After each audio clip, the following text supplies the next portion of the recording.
know, I think to be able to go back to any experience that you had as a child influences the way you write about children and the characters that you create. And certainly all of the stories that I've written have all been in some way nostalgic and remembering certain aspects of my life. Even if it's just ideas that I had as a kid, to get to actually flesh them out and make them become more and to actually reponder them as an adult and kind of add a complexity or to them. I really love that.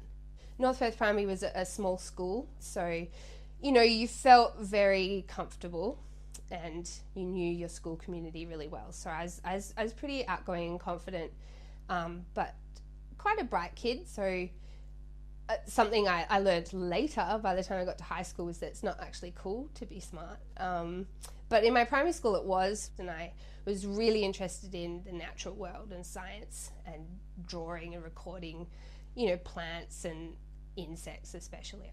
And storytelling was definitely always there. We made up lots of stories that we did write down. And we also had this game for years. It went from year 1 to year 3. Almost every lunchtime that we played, called Fairyland, in the secret garden, of course. There's this whole sort of hierarchy. People had jobs. There were like soldiers and there were princesses and there were... One girl always wanted to be the castle horse for some reason.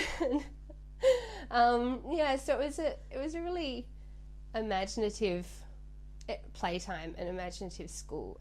My whole childhood in North Perth and at that school really stuck with me for a long time, and it's something I've since talked about with lots of other children's authors and illustrators, is that something we all have in common is this really kind of vivid, almost central sometimes, memory of our childhoods. There was this one time when our class, I don't know why, we decided that we had to explore underneath the school. So we had this really elaborate plan. Everyone would bring a certain item early and we'd all get to school really early. So we had backpacks and ropes and torches and walkie-talkies, and two kids who volunteered to be the explorers, mostly for the glory and mostly because they always got in trouble anyway, so it wouldn't matter if they did. But of course, you know, as things do, they go wrong, and they went under the school. One of them got scared and untied himself to go back, but it was too dark, and the walkie-talkies stopped working and the bell rang and we all had to go to class, and these two boys were underneath the school. We all had to go out and try and get them back from under school, and they were fine. And then they had stories, of course, of seeing like radioactive spiders and stuff like that. They milked for days afterwards. But yeah, we always had little plots and plans and things like that happened. My dad said when I was 4 at the house on Marmion Street, he was doing some work in the garden, and I was sort of alongside him with a little spade, and I dug up this thing and I said, "Oh, Dad, I found a dinosaur bone." And he knew it was just some buried old like T-bone or chops or some kind of rubbish that somebody had, you know, buried in the garden. And he's like, "Oh yeah." And apparently I spent like hours just digging up more little bones and trying to actually lay them out to piece together and imagine what this dinosaur was like.